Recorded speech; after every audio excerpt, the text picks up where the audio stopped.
শান্তির নগরী, heritage town, অনেকে আবার বলেন গুপ্ত বৃন্দাবন। যদিও সেই গুপ্ত বৃন্দাবনের সঙ্গে রয়েছে আরো একাধিক বিধানসভা আসন। রাজনৈতিক অঙ্কে দাঁড়িয়ে 2021-এর যা ফল ছিল, 2024-এর লোকসভা নির্বাচনে লড়াই করতে নেবে সেই ফলের হিসাব নিকাশ অনেকটাই বদলেছে। আর এবারের লোকসভা নির্বাচনের অন্যতম তারকা খচিত কেন্দ্র বলা হচ্ছে বিষ্ণুপুরকে। রাজনৈতিকভাবেও নজরকাড়া কেন্দ্র, তার কারণ বিজেপির যিনি সাংসদ তাকে এবার ফের প্রার্থী করেছে হচ্ছে বিজেপি শিবির। আর তার বিরুদ্ধে লড়াই করতে কাকে নামাচ্ছে তৃণমূল কংগ্রেস? তৃণমূল কংগ্রেস তার বিরুদ্ধে লড়াই করতে নামাচ্ছে এমন একজনকে যারা একটা সময় একে অপরের সঙ্গে বৈবাহিক বন্ধনে আবদ্ধ ছিলেন। তৃণমূল কংগ্রেসের প্রার্থী সুজাতা মণ্ডল। আজ তারকার কেন্দ্র নিয়ে আমরা সুজাতা মণ্ডলের সাথে বিষ্ণুপুরে।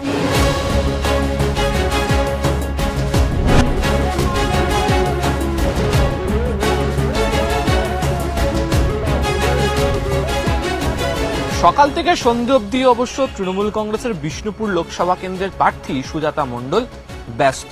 দিনভর তার প্রচারের কর্মসূচি চলে এবং সেই বিষ্ণুপুর লোকসভা কেন্দ্রের তৃণমূল কংগ্রেসের প্রার্থী সুজাতা মণ্ডলের সঙ্গে আজকে দিনভর আমরাও থাকবো হচ্ছে প্রচারে।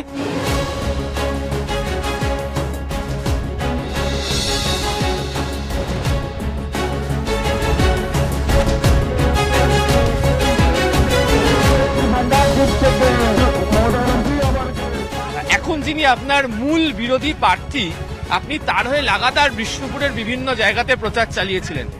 সেই সময়কার যে প্রচার চালানোর যে সময়কাল, যে প্র্যাকটিস, সেটা কি এই লোকসভা নির্বাচনে কাজে লাগছে? দেখুন, বিগত 2014 সালের লোকসভা নির্বাচন থেকেই আমি রাজনীতির ময়দানে, কিন্তু তখন অনেকটা অন্তরালে ছিলাম কর্মসূত্রের জন্য।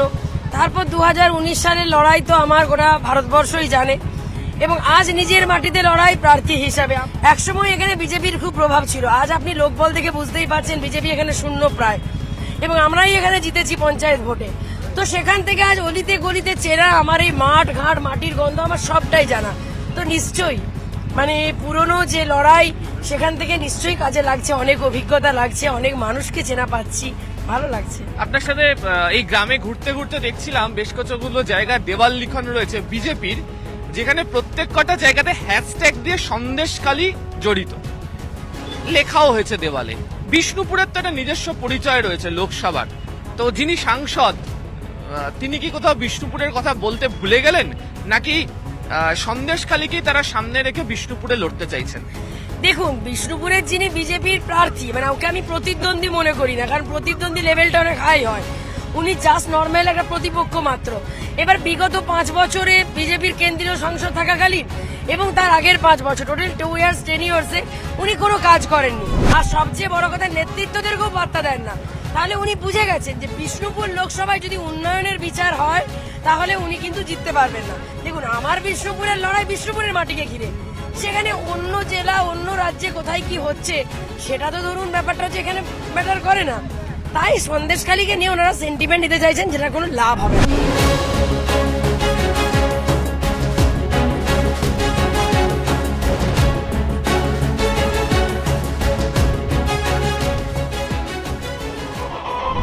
গ্রামে গরমে প্রচার করতে গিয়ে কত শতাংশ মানুষ রাস্তায় নামবেন তা নিয়ে বিভিন্ন রাজনৈতিক দলের প্রার্থীদের মধ্যে মতভেদ আছে। আর এই বিভৎস গরমের মধ্যে রাস্তাতে দুপুরবেলা প্রচুর লোক দাঁড়িয়ে থাকবে এমন আশাও কেউ করেন না। তবে সুজাতা মণ্ডল খান তিনি যেখানে প্রচার করছেন, সেখানে অবশ্য দেখতে পাওয়া যাচ্ছে সুজাতা মণ্ডলের প্রচারে গ্রামবাসীরা, বিশেষ করে মহিলাদের উপস্থিতি রয়েছে।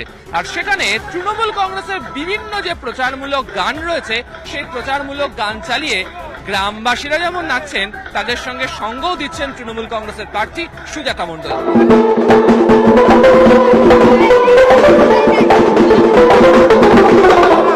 সকলের মুখে ফুটবে হাসি, থাকবে সবাই ভালো, অন্ধকার ভালো,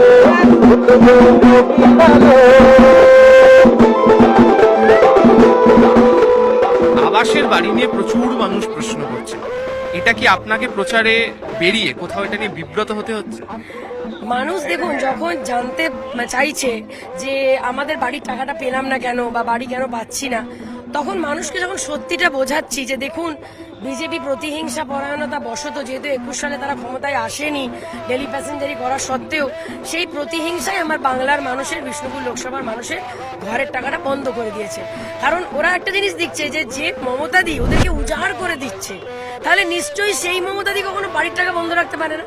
তো মানুষ কিন্তু সুন্দর বুঝে যাচ্ছে। আপনি বারবার বিষ্ণুপুরের সাংসদ বলছেন, নাম নেন না তো? আমার মা একটা কথা বলেছে অপবিত্র নাম মানে ভূত প্রেতের নাম নাকি করতে নেই। তার কারণ ঘাড়ে চেপে বসে। আমি যদিও লোহার আংটি পরে আছি, তো সেই জন্যই মানে এই দেখুন লোহার আংটি পরে আছি, তো সেই কারণে ভূত প্রেতের নাম আমি নিই না। আর তারপরে একটা কথা আছে না যে আমরা একটা দেবেন একটা মানে একটা মন্ত্র উচ্চারণ করি অপবিত্র পবিত্র বা, তো সেখানে আমি মুখকে কেন অপবিত্র করবো?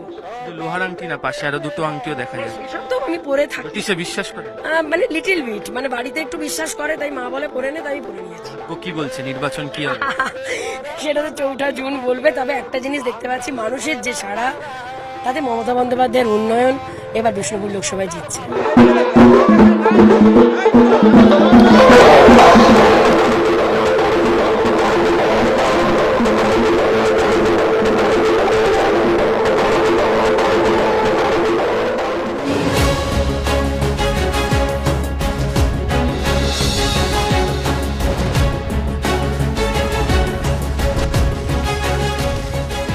বাধা ধরা নিয়মের জায়গাতে নেই, প্রচারের মাঝে যেদিন যেখানে সেখানেই দুপুরের আহার সেরে নেওয়া, তাই তো? আমি বেশিরভাগ দিন নয়, মানে প্রতিটা দিনই আমি মানে কোনো না কোনো কর্মীর বাড়িতেই খাই, আর সেটার মধ্যে একটা আলাদা আনন্দ থাকে। কারণ এই যে নর্মাল এই দেখো ভাত ডাল আলু পোস্ত, যেটা মানে একদম বিষ্ণুপুরের ফেমাস জিনিস হচ্ছে আলু পোস্ত। বলছে যে কর্মীর বাড়িতে খেলে কি সেই গ্রামের বাসিন্দা যারা, তারাও বেশি একটুখানি কি কাছাকাছি চলে আসতে পারে? একদম একদম, মানে আমি না সত্যি প্রকৃত অর্থেই ঘরের মেয়ে। মানে আমি কিন্তু প্রার্থী হিসাবে আমাকে কোথাও বলতে হচ্ছে না, জানেন, যে আমি সুজাতা। এখনো পর্যন্ত প্রত্যন্ত গ্রামেও বলতে হয়নি। মানে আমি সারা বছরই এটা মেনটেন করি, তাই আমার নতুন করে ভোটার হয়ে প্রার্থী হয়ে আমার কোনো অসুবিধা পড়তে হচ্ছে না। মানে ভূমিপুত্রী যেটা বলেন, আমি সর্ব অর্থেই ভূমিপুত্রী।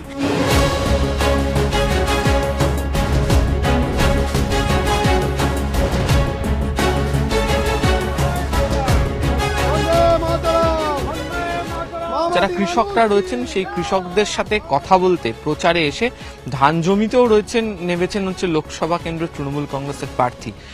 নিজে যেমন তাদের সঙ্গে ধান কাটলেন, একই সঙ্গে কৃষকদের জন্য রাজ্য কি কি সুযোগ সুবিধা দিচ্ছে এবং আগামী দিনে দেবে, এবং তাদের বিরুদ্ধ প্রার্থী অর্থাৎ বিজেপির বিরুদ্ধে যেহেতু মূল প্রচার করছেন, তারা কিভাবে কৃষকদের সাথে অসহযোগিতা করেছেন সেই বার্তাও বারবার ধান জমিতে নেমে প্রচারের আকারে রাখছেন সুজাতা মণ্ডল।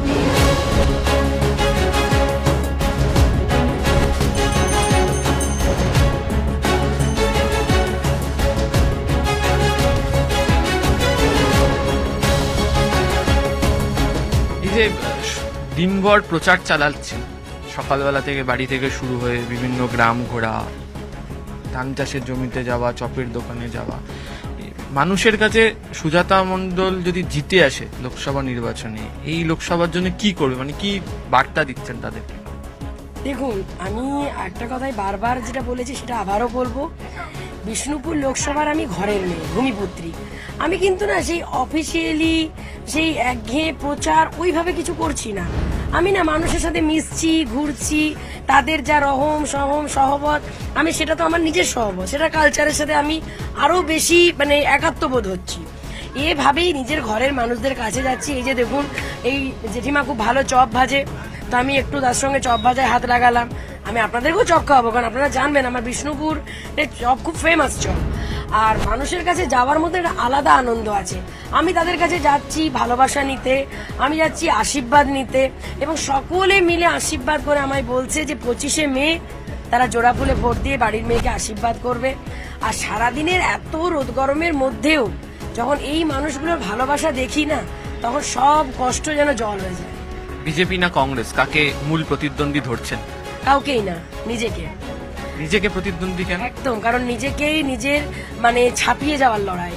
মানে আমি চাইবো যে আমার কাজ, আমার পরিশ্রম, আমার সততা, আমার নিষ্ঠা, সেটা যেন আমাকে ছাপিয়ে যায়। মানে আমি যদি আজকে 90 হই, আমাকে 100 হতে হবে, আর আমি যদি 100 হই আমাকে 110 হতে হবে। তাই আমার প্রতিপক্ষ, আমার চ্যালেঞ্জার আমি নিজে। অনেকে বলছে নিজেকে ছাপিয়ে যাওয়া মানে কি 2019-এ বিজেপি প্রার্থীর হয়ে যে লড়াইটা লোকসভাতে সুজাতা মণ্ডল করেছিল সেটাকে ছাপিয়ে যাওয়া? দেখুন, 2019 সালের লড়াই বা প্রেক্ষিত একরকম ছিল, আজ 2024-এর লোকসভার লড়াই প্রেক্ষিত একরকম। আমি সেই দিনও মাটি কামড়ে আমি ময়দান ছাড়িনি, এবং তখন একজন বুঝতে পারিনি একজন অপদার্থকে জেতানোর কারিগর হয়েছিলাম। আজকে সেই পাপ যেটা করেছিলাম সেই পাপের প্রায়শ্চিত্তটা করার জন্য আমি তখন যদি 100-200% খেটেছিলাম, তাহলে এখন আমি 100-400% খাটছি। দিনভর আপনার সাথে ঘোরার পর আমার একটা জিনিস মনে হলো, আপনি নিশ্চয়ই গান শোনেন। হ্যাঁ, ডেফিনেটলি। প্রাক্তনের গানটা শুনেছেন? যেটা মুভিটা বেরিয়েছিল, হ্যাঁ আমি মুভিটা দেখেও এসেছি এবং ভালোও লেগেছিল। মানে ভালো লেগেছিল মিন্স মানে মিলিয়ে ঝুলিয়ে আর কি। তো এবং গানটাও ভালো লেগেছিল, অনেকগুলো গানই খুব ভালো ছিল। আপনি কোন গানটার কথা বলছেন? প্রাক্তনের একটা গানই খুব বিখ্যাত ছিল, তুমি যাকে ভালোবাসো। ও আচ্ছা আচ্ছা আচ্ছা আচ্ছা আচ্ছা। কিন্তু এখন তো আমার এই মুহূর্তে ভালোবাসার মানুষ বলতে আমার জনগণ। এখন তো স্পেশাল কোনো ভালোবাসার মানুষ নেই, আর বলে আপনাদের সঙ্গে শেয়ার করব। কারণ এখন ভালোবাসা বলতে রাজনীতি, আর ভালোবাসা বলতে আমার বিষ্ণুপুর লোকসভার জনগণ, আর ভালোবাসা মা বাবা, গুরুদেব এবং মমতা ব্যানার্জি, অভিষেক ব্যানার্জি। ঠিক আছে, তো ব্যাপারটা হচ্ছে যে সেদিন স্পেশাল ভালোবাসার মানুষ কেউ আসলে আপনাদের সঙ্গে শেয়ার করবো। সুজাতা মণ্ডল এখন পুরোপুরি ভাবে পলিটিশিয়ান। Maybe, hope so.